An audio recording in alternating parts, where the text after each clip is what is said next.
Assalomu alaykum aziz obunachilar, kanalimizga xush kelibsizlar. Bugun sizlarga ajoyib ragushka retsepti bilan bo'lishmoqchiman. Buning uchun bizga un kerak bo'ladi. Unimiz 450 gram. Sariyog' soldim. Sariyog' esa 200 gram sariyog'ni solib, yaxshilab aralashtirib olamiz. Endi 3 dona tuxumni sarig'ini sovolamiz, oqini ajratib qo'yamiz. 1 choy qoshiq razdelитель ham soldim. Endi smetana solamiz. 20% smetanadan foydalandim. 200 gram smetana.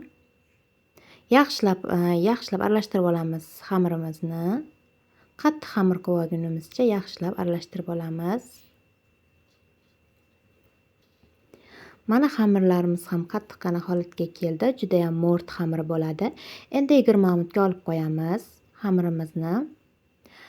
Shu orada 3 ta tuxumni oqini esa oppoq bezak holatiga keltirib olamiz. Oz-ozdan shakar solamiz. 120 gram shakardan foydalandim. Orada oqartirib olgandan so'ng shakarlarimizni solib ko'pirtirib bir chetga olib qo'yamiz. Shu orada tinib olgan xamirlarimizni pichoq yordamida kesib, kichkina zuvalachalar qilib olamiz. Dumaloq shaklda qilib. Zuvala qilib olgan xamirlarimizni esa endi juva yordamida yoyib olamiz, chiroyli qilib.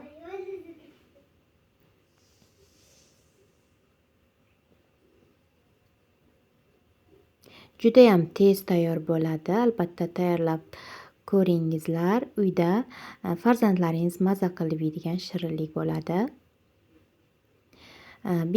Ichiga tuxumli massani solib, yaxshilab buqib olamiz.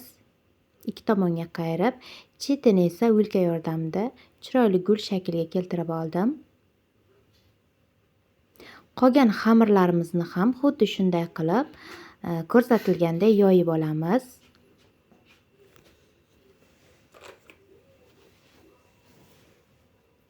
Ichiga 1 choy qoshiq tuxumni oqidan solsa bo'ladi. Undan ko'plik qiladi. Hammasini xuddi shunday qilib buqib oldik. Endi duxovkamizga 170 gradusda 20 minutga qo'yib pishirib olamiz.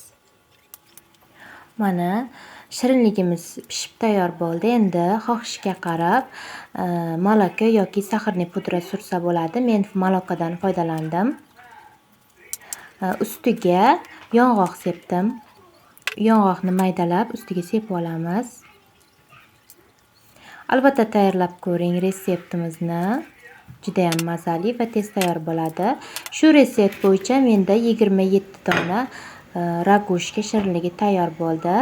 Yoqqan bo'lsa albatta like bosib, obuna bo'lishni unutmang va yaqinlaringizga ham ulashni unutmang. Sizlar bilan keyingi videolargacha ko'rishguncha deyman.